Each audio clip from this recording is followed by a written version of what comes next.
Hola a todos, les doy la más cordial bienvenida a este espacio virtual. Mi nombre es Estebanito Alan, soy estudiante de la carrera de Derecho de la Universidad Técnica Particular de Loja. El taller que compartiremos hoy se titula Fortaleciendo la cultura digital, prevención de la violencia digital y protección de datos personales en Ecuador. Hoy en día todos pasamos muchísimo tiempo en el celular o la computadora, ¿verdad? Trabajamos, estudiamos y nos comunicamos por ahí. Sin embargo, navegar en Internet también tiene sus riesgos. Por lo mismo, hoy vamos a conocer acerca de qué es la violencia digital, cuáles son las leyes en Ecuador que nos protegen y cómo cuidar nuestros datos personales. A continuación voy a compartirles una presentación sobre la violencia digital y prevención de datos digitales aquí en el Ecuador.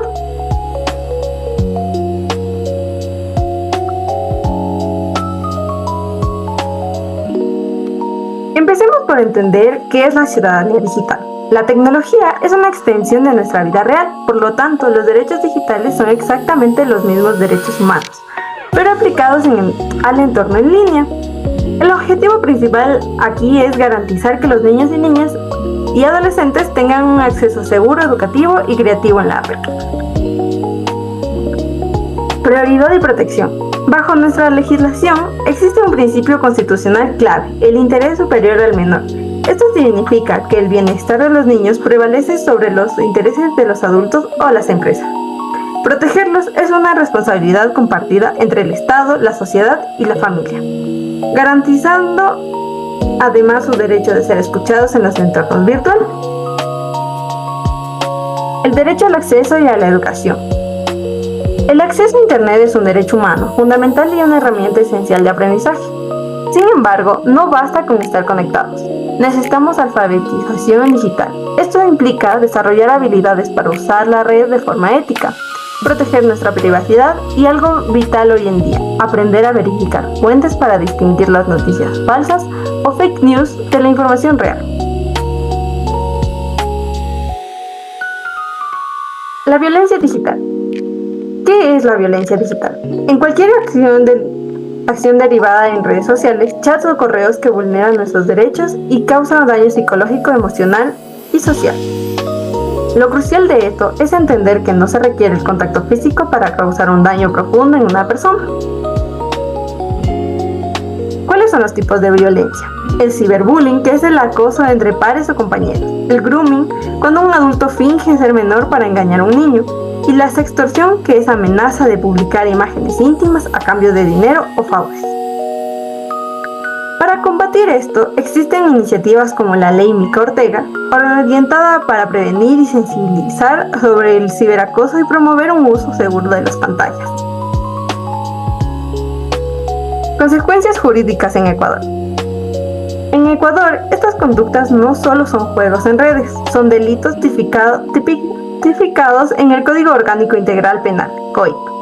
El artículo 173 sanciona el contacto con fines sexuales por medios tecnológicos con 3 a 5 años de prisión.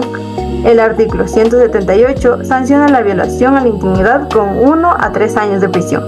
Y el artículo 154.2 penaliza el hostigamiento y el acoso académico. Impacto en la víctima. El impacto de estos delitos es grave, causa ansiedad, aislamiento y en casos extremos, el suicidio. Además, el daño en Internet es permanente debido a la huella digital. ¿Qué es la huella digital? Es el rastro único de información que dejamos al usar Internet. ¿Qué hacer en caso de violencia? Si sufren o conocen un caso, la recomendación es clara: no respondan al agresor, guarden evidencias mediante capturas de pantalla y enlaces y denuncien ante la Fiscalía General del Estado o reporten la cuenta en la propia plataforma.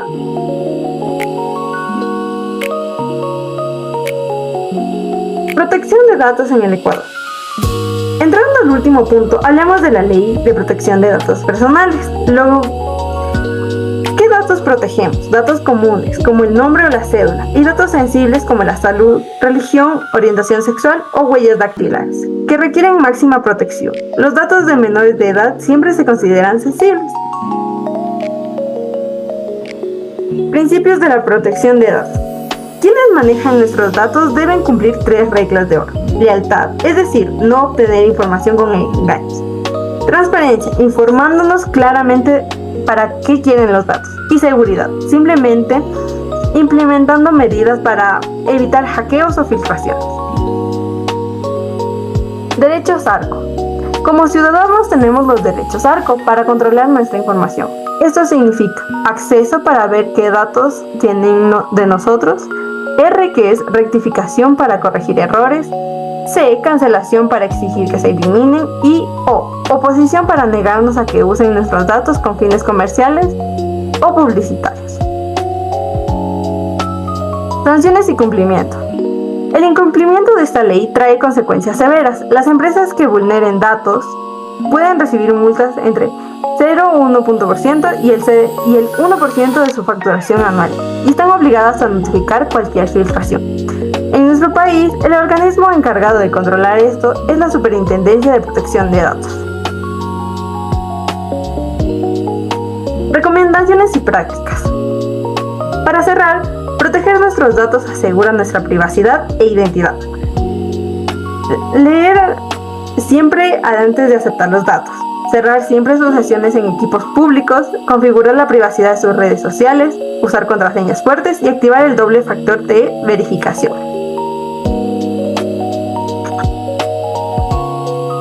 A continuación, les presentaré una infografía sobre el sexting.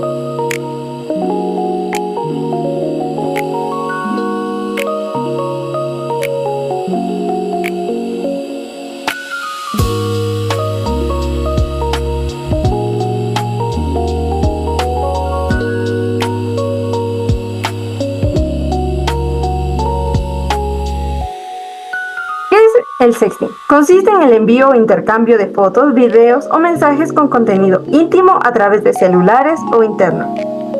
Ocurre de una forma muy frecuente en adolescentes, debido a la curiosidad, búsqueda de aceptación o la confianza que le tienen a su pareja. El sexting en sí mismo no es un delito si se hace entre adultos bajo consentimiento mutuo, pero el verdadero peligro surge cuando hay una difusión no consentida. Es decir, cuando estas imágenes íntimas se comparten con otras personas sin su autorización. Esto puede derivar a un acoso terrible, insultos en línea, extorsión o lo que conocemos como la sextorsión, cuando te amenazan con publicar tus fotos si no haces lo que te piden. Las consecuencias de esto no son un juego. Emocionalmente genera muchísimo estrés, ansiedad y depresión. Y legalmente, difundir contenido íntimo sin consentimiento tiene responsabilidad penal, tanto en menores como en adultos. ¿Cómo podemos prevenir y actuar? Pensar antes de enviar. Lo que subimos a internet deja una huella digital que es imborrable. Respetar el consentimiento. No es no. Cuidar nuestras contraseñas y configurar la privacidad de nuestras redes sociales para que solo los conocidos que queremos vean nuestra información. ¿Y qué hacemos si ya estamos ante un caso de violencia digital? Buscar ayuda. No hay que quedarse callados. Hablar con adultos o padres. No borrar evidencia, siempre hay que tomar capturas de los mensajes, perfiles o fotos. Esa es una prueba para actuar legalmente. Y denunciar, tanto en la plataforma digital para que bajen el contenido, como ante las autoridades competentes.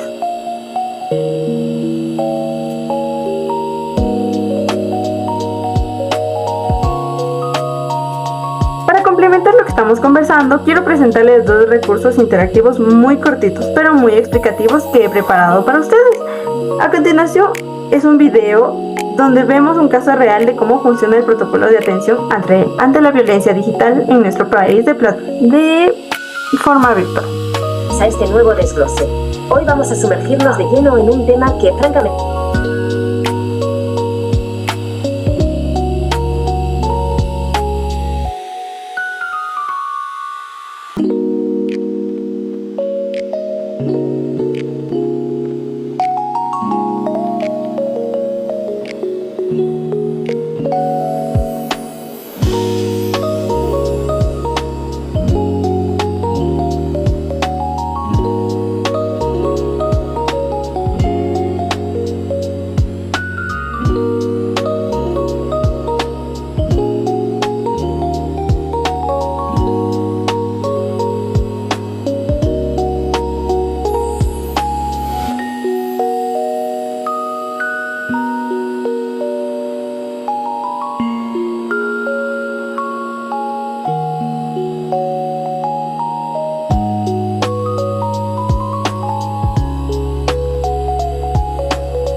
todos y bienvenidos a este nuevo desglose. Hoy vamos a sumergirnos de lleno en un tema que francamente nos toca muy de cerca, cómo el derecho y la tecnología chocan de frente en la vida de los más jóvenes. A ver, todos sabemos que la tecnología avanza a un vértigo, pero ¿qué pasa cuando nuestras leyes tienen que intentar seguirle el ritmo a un simple clic? Pues bien, hoy vamos a desgranar a fondo cómo funcionan esos marcos legales y los protocolos diseñados para combatir la violencia digital contra menores en Ecuador. Va a ser un recorrido interesantísimo que nos llevará desde la inmensa vulnerabilidad de un mensaje reenviado hasta la protección real que ofrece la ley. ¡Vamos a por ello! Sección 1. El caso de Sofía y Mateo. Una crisis digital en el mundo real. Para entender esto bien, vamos a aterrizarlo con una situación real. Imaginad a Sofía, una estudiante de 15 años a la que, de la noche a la mañana, la vida le da un vuelco tremendo. Tras una ruptura, su expareja, Mateo, decide compartir contenido íntimo de ella en los grupos de WhatsApp del colegio. Es absolutamente crucial entender el contexto aquí. Esto ocurre en un entorno de máxima confianza que de repente se hace añicos. Ese material se distribuye masivamente sin absolutamente ningún tipo de consentimiento por parte de Sofía. Claro, el impacto de algo así no es ninguna tontería. No estamos hablando de una simple broma pesada de instituto. El coste emocional y social para un adolescente es literalmente devastador. El efecto es inmediato, un aislamiento social severo, un miedo paralizante que hace que no quieran ni pisar la clase y sobre todo una vulneración directa de su dignidad. Y lo peor es que todo esto se magnifica a lo bestia por la inmediatez e inmensidad que tiene hoy en día el entorno digital. Y si abrimos un poco el plano, los datos nos dan un buen baño de realidad. Por desgracia, la historia de Sofía no es un hecho aislado, forma parte de una tendencia nacional en Ecuador que es alarmante. Fijaos en las cifras, el acoso representa un 40% de los casos, pero es que la difusión no consentida salta a un preocupante 60%. Y atención a esto, un abrumador 80% de estas vulneraciones se clasifican directamente como incidentes de alto riesgo. Vamos, que la necesidad de tener sistemas de respuesta que funcionen de verdad es más urgente que nunca.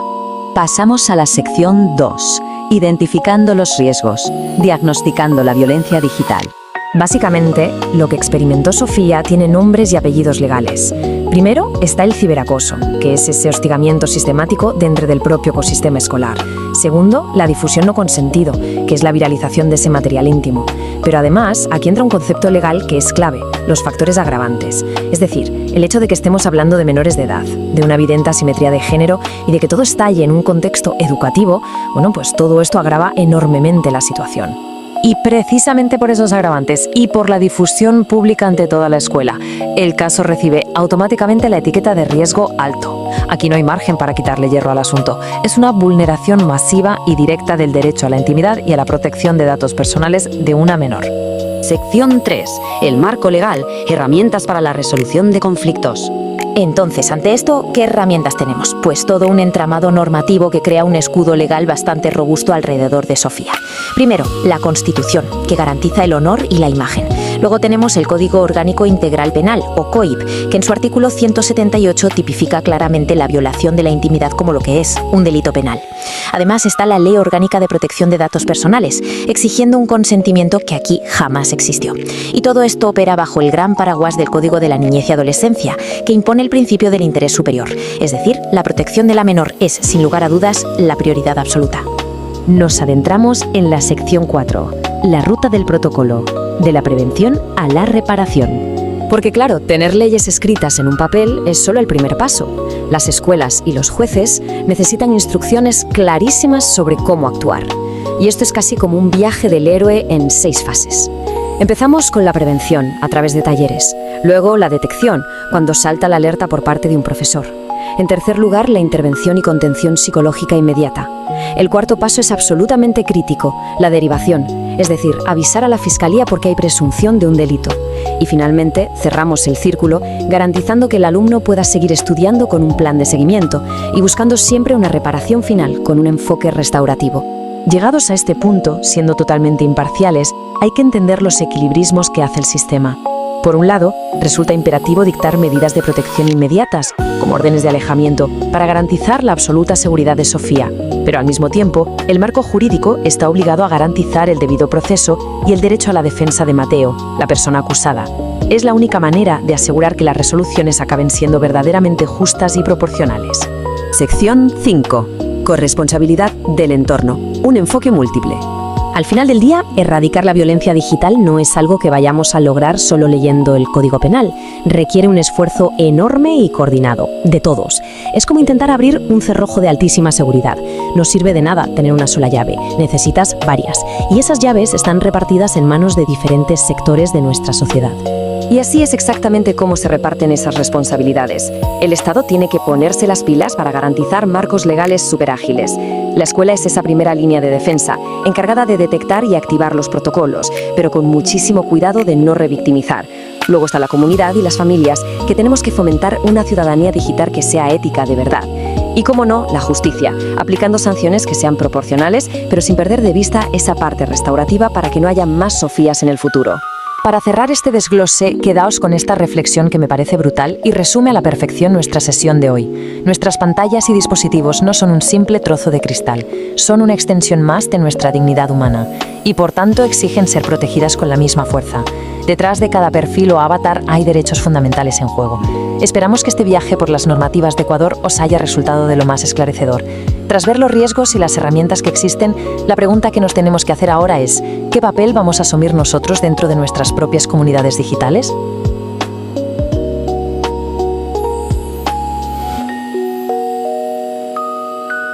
Segundo recurso es una guía súper didáctica cómo reportar contenido inapropiado directamente en redes sociales como Facebook, Instagram o TikTok, para que sepan exactamente qué botones presionar si ven algo que les afecte.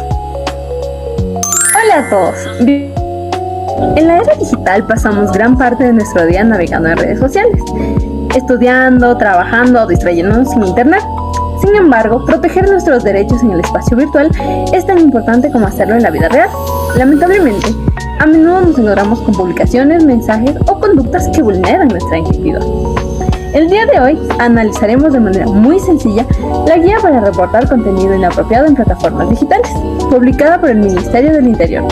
El objetivo de este video es aprender desde un enfoque práctico y legal cómo defendernos y cómo reportar de manera correcta el contenido inapropiado en Internet. ¡Comencemos! ¿Qué dice la ley en el Ecuador? Antes de aprender a reportar, es fundamental entender que el Internet no es un territorio sin ley. En Ecuador, el marco jurídico nos representa de manera clara. Por un lado, nuestra Constitución de la República garantiza de forma irrenunciable el derecho a la integridad personal, a la honra, a la intimidad y a la protección de datos personales de carácter digital. Esto se encuentra en el artículo 66, número 19.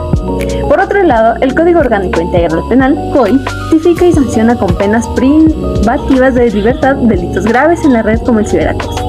Esto se puede encontrar en el artículo 154.2, la revelación de datos y la extorsión. El Estado ecuatoriano tiene la obligación de velar por nuestra seguridad en estos entornos. Sin embargo, como ciudadanos tenemos un rol activo indispensable, el deber de denunciar y reportar lo que esté mal. Al hacerlo, no solo cuidamos a nosotros mismos, sino que creamos un Internet más seguro para todos. Tipos de contenido que debemos reportar. Ahora bien, ¿qué se considera exactamente contenido inapropiado? Bajo este marco legal, no todo simplemente es una opinión con lo que estamos de acuerdo. Estamos hablando de conductas que cruzan la línea del respeto y la ley. Algunos de estos son violencia o amenazas que pueden ser físicas o verbales, amenazas de daño real, incitación a la agresión o demostraciones explícitas de violencia física. Contenido sexual no consentido, difusión de fotos o videos íntimos sin la autorización de la persona involucrada, un delito muy grave en nuestra legislación. El ciberacoso o bullying digital es la persecución, hostigamiento o humillación constante y sistemática dirigida hacia una persona. Odio o discriminación. Discursos y comentarios que ataquen directamente a personas por motivos éticos, de identidad o religión. Y 5. Fraudes y estafas digitales. Páginas o perfiles falsos creados con el único propósito de engañar a las personas para robar su dinero o datos personales. Un procedimiento o una ruta para reportar. Si te topas con alguno de estos contenidos, ¿qué debes hacer? La guía establece un procedimiento estándar muy sencillo de 5 pasos, aplicables a casi cualquier plataforma digital. Paso 1. Identificar el contenido. Localiza la publicación exacta, el perfil del comentario o el video que infringe normas. Paso 2. Acceder a las opciones. En gran mayoría de plataformas, esto se hace pulsando los 3 puntos que aparecen en la esquina superior o inferior del contenido. Paso 3.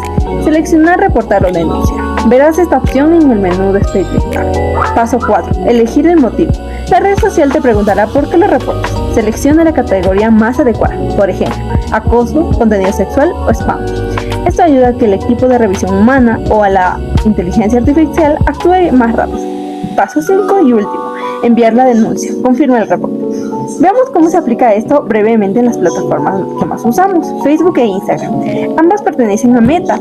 Al presionar los 3 puntos de post o de un perfil, verás la opción reportar en Instagram. Además, puedes reportar mensajes privados directamente manteniendo presionado el chat. Y en WhatsApp, si recibes spam, insultos o amenazas de un número desconocido, puedes pulsar sobre su foto de perfil, deslizar hasta el final y seleccionar reportar contacto. Tienes opción de bloquearlo inmediatamente para que no vuelva a escribir. Consejos o recomendaciones de ciberseguridad. Es crucial que no tomemos esto a la ligera cuando te encuentras ante una situación de peligro o acoso en línea. La guía del Ministerio del Interior nos da 4 recomendaciones. Primero, nunca confrontes al agresor. Responder con más enojo o insultos suele empeorar la situación y puede darles más material para atacarte. Bloquea y reporta de inmediato. Segundo, guarda evidencias. Las plataformas borran contenidos rápido antes de reportar o si la situación es grave, toma capturas de pantalla claras donde se vea la fecha, hora y el enlace URL y el nombre del usuario. Esto servirá como prueba legal. Tercero, denuncia ante la Fiscalía General del Estado. Recuerda que reportar en la red social solo borra el contenido de internet, pero si se cometió un delito como la extorsión o ciberacoso severo, debes acudir físicamente a la Fiscalía para que se inicie una investigación penal. Cuarto y último, protege tus datos personales. Revisa constantemente la privacidad de tus cuentas. No compartas ubicaciones en tiempo real ni información familiar con desconocidos. Como hemos visto el día de hoy, proteger nuestro entorno digital está en nuestras manos. Reportar contenido inapropiado no solo protege nuestros derechos individuales, sino que también cuida a toda la comunidad digital de la que formamos parte. Si este video te ha sido de utilidad, por favor dale me gusta, compártelo con tus amigos o familiares y déjame tus dudas en los comentarios. Construyamos juntos un internet más seguro. Muchas gracias por acompañarme y nos vemos en un próximo video.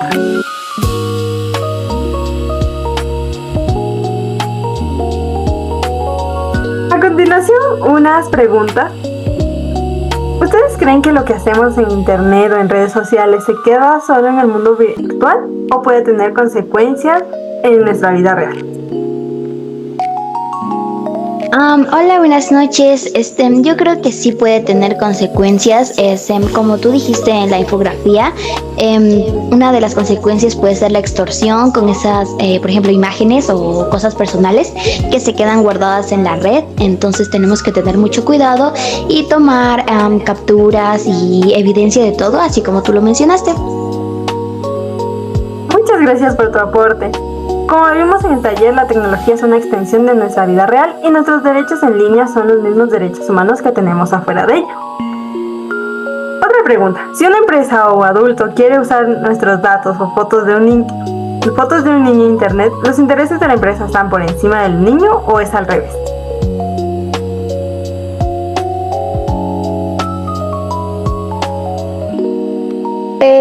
En este caso sería que las empresas no tendrían ningún poder en esto de las fotos o de los niños, ya que sin importar la información que sea, siempre va a ser privada ese tipo de información, así que las empresas no tendrían como tal algún poder sobre esa información. Exacto. Por principio constitucional en Ecuador, el bienestar del menor siempre prevalece sobre cualquier empresa o adulto. Y como última pregunta, si una persona en redes sociales empieza a hostigar, amenazar o insultar a otra a través de mensajes o comentarios, ¿esto se considera violencia digital aunque no haya golpe físico?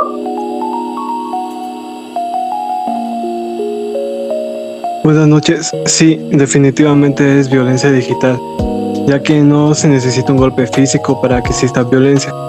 Hostigar, amenazar o insultar por internet es una forma grave de violencia psicológica. Así es, la violencia digital no necesita contacto físico para causar un daño psicológico o emocional profundo, y en nuestro país está penada por el COIP. Muchas gracias a todos por participar en esta capacitación. Quiero recordarles que el Internet y las redes sociales son herramientas maravillosas, pero implican una gran responsabilidad. Hoy hemos aprendido a identificar riesgos como el sexting, el ciberacoso, el grooming, pero lo más importante es lo que hacemos con este conocimiento. Muchas gracias a todos nuevamente por participar.